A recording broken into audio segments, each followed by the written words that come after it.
is up, you guys, and welcome to the Chosen League podcast, where fire sports content is the name of the game. I'm your host, Devon, and in today's episode, I'm going to be talking to you guys about last night's game, the Minnesota Lynx versus the Atlanta Dreams. But before we get into all that, make sure you like, comment, subscribe, hit that notification bell so you can be notified every time I upload an episode. Also, watch this video all the way to the end because I don't want you guys to miss out what I have in store for you today. Let's get into it. The Minnesota Lynx get another win. They're on a two-game win streak right now. Honestly, a 92-79 victory. That's got to be tough for Atlanta Dreams, especially for the Atlanta Dreams to lose like that at home. But question for discussion: what are your thoughts on this game between Minnesota and Atlanta?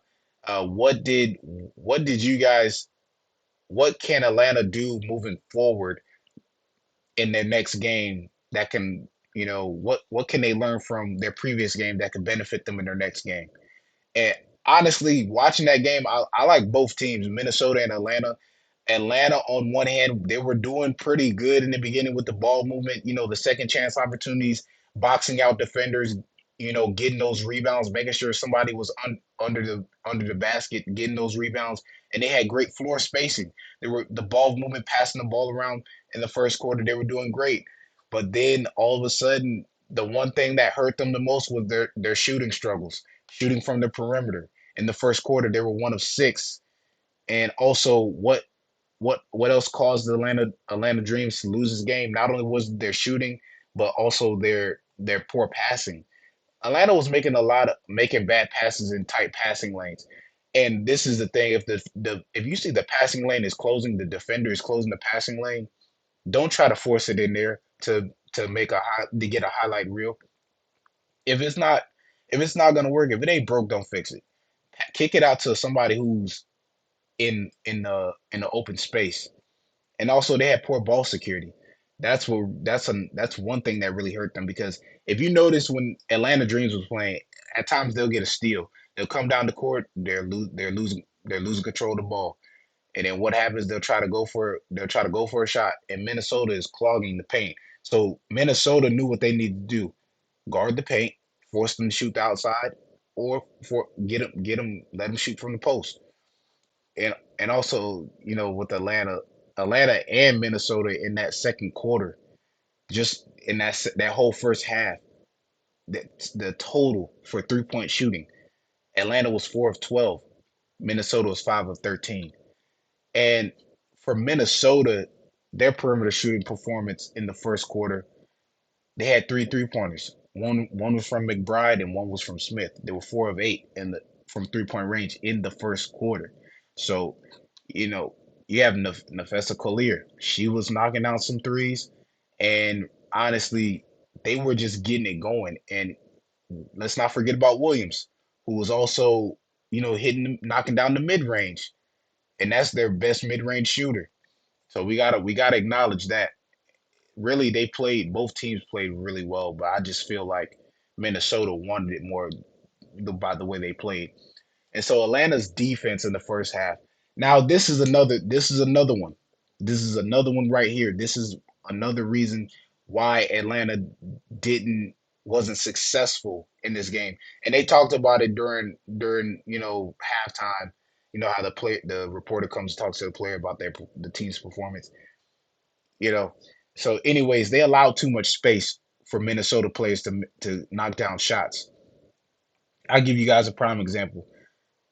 Williams, number 10 for Minnesota Lynx, was wide open for three at the right wing. Minnesota is making Atlanta's defense think that they're going to come into the paint. So they're putting all the defense's focus and attention on the paint. We're going to make you think we're driving, or we might go to the post and we're going to kick it out. Atlanta, they did a great job trying to guard the paint, but at the same time, the whole scenario with trying to double team, that's where that's where things go wrong because you don't understand that while you're double teaming one player, there's another player wide open by himself. And even though Williams didn't make the shot, she had a lot of space. Also, there were too many foul calls on Atlanta. They had too many Minnesota was just great at drawing fouls. They just knew what to do. They got the contact, and it was really extremely hard for Atlanta Dreams. So hey, and Minnesota in the second half. I mean, their first shot in the third quarter was a 3-point shot. They had an 8-point lead. McBride made three-pointers, 3-point 3 3 pointers in that second half. Collier drew a foul, went to the free throw line, was 2 of 2 from the free throw line.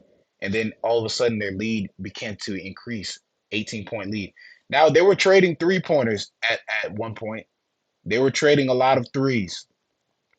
Sometimes Atlanta couldn't finish it, sometimes Minnesota couldn't finish it.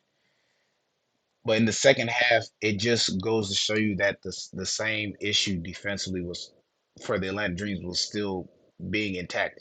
They had some great defensive possessions, but they just couldn't capitalize on all of them. And plus, it was too many lead changes. You know, the comeback the comeback that we seen from Atlanta when they started to really turn it on in the second half, they stopped trying to shoot so many threes. They stopped trying to go into the paint. They start shooting in the post. They started to get those mid-range shots, and that's what was working for them. Get your shots in the post. That's what they did, but then they went back to the same thing, and I'm like, here we go. They needed to play better perimeter defense. They continued to struggle defensively from the perimeter. They got a shot clock violation. They had 8 turnovers. Atlanta Atlanta did get a steal. That was from Howard. She got a steal and got the bucket. Cheyenne Parker got to the free throw line. She was 2 of 2 from the free throw line in the third quarter. Howard got a steal and she got fouled. She made her free throws count.